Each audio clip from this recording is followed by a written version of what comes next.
അപ്പോൾ ഇന്നത്തെ വീഡിയോ എന്താണെന്ന് വെച്ചാൽ പച്ചരി പൊടിച്ച് പുട്ടുണ്ടാക്കുന്നതിൻ്റെ ഒരു വീഡിയോ ആട്ടോ. ഞാൻ ഇത് ആദ്യമായിട്ട് ഉണ്ടാക്കി നോക്കുന്നതാണ്. എൻ്റെ വീട്ടിലൊക്കെ ഇങ്ങനെ അമ്മച്ചിയൊക്കെ ഇങ്ങനെ ചെയ്യാറുണ്ടായിരുന്നു. പക്ഷേ ഞാൻ ആദ്യമായിട്ടാണ് ഇങ്ങനെ ചെയ്യുന്നത്. യൂട്യൂബിലെ വീഡിയോ കണ്ടാട്ടോ ഇങ്ങനെ ചെയ്ത് നോക്കുന്നത്. അപ്പോൾ ചെയ്തപ്പോൾ എനിക്ക് നന്നായിട്ട് കിട്ടിയിട്ടുണ്ടായിരുന്നു. അപ്പോൾ നിങ്ങൾ ഇതുപോലെ ഒന്ന് ട്രൈ ചെയ്ത് നോക്കണം കേട്ടോ. പിന്നെ എൻ്റെ ഈ വീഡിയോ ഇഷ്ടപ്പെട്ടിട്ടുണ്ടെങ്കിൽ ചാനൽ സബ്സ്ക്രൈബ് ചെയ്യാനും മറക്കരുത്. അപ്പോൾ നമുക്ക് വീഡിയോയിലേക്ക് പോകാം. ഞാൻ ആദ്യമായിട്ട് പച്ചരി ഒരു 2 ഗ്ലാസ് എടുത്ത് ഒരു 4-5 മണിക്കൂർ കുതിർത്തിയതിന് ശേഷം നന്നായിട്ട് കഴുകിയെടുത്ത് വെള്ളം വാഴ്ത്തിയതിന് ശേഷം മിക്സിയുടെ ജാറിലേക്കിട്ട് പൊടിച്ചെടുത്തു. ശേഷം പാത്രത്തിലേക്കിട്ട് നല്ലതുപോലെ വറുത്തെടുക്കുക ചെയ്തത്. നല്ലതുപോലെ വറുത്തെടുത്ത് കഴിഞ്ഞാൽ പെട്ടെന്ന് ചീത്തയായി പോകാതിരിക്കും.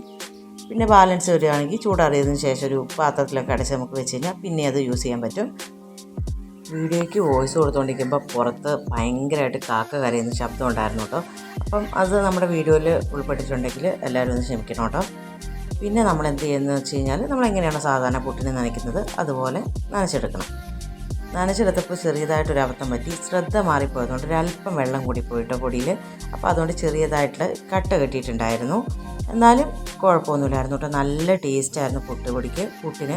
കാരണം നമ്മൾ വീട്ടിലുണ്ടാക്കിയതായതുകൊണ്ട് തന്നെ നല്ല രുചി ഉണ്ടായിരുന്നു. അപ്പോൾ ഇത്രയേ ഉള്ളൂ കേട്ടോ. ഇടയ്ക്ക് നിങ്ങളൊക്കെ ഇങ്ങനെ ഒന്ന് ചെയ്ത് നോക്കണേ. അപ്പോൾ വീഡിയോ ഇഷ്ടപ്പെട്ടിട്ടുണ്ടെങ്കിൽ എല്ലാവരും സപ്പോർട്ട് ചെയ്യാൻ മറക്കരുത്.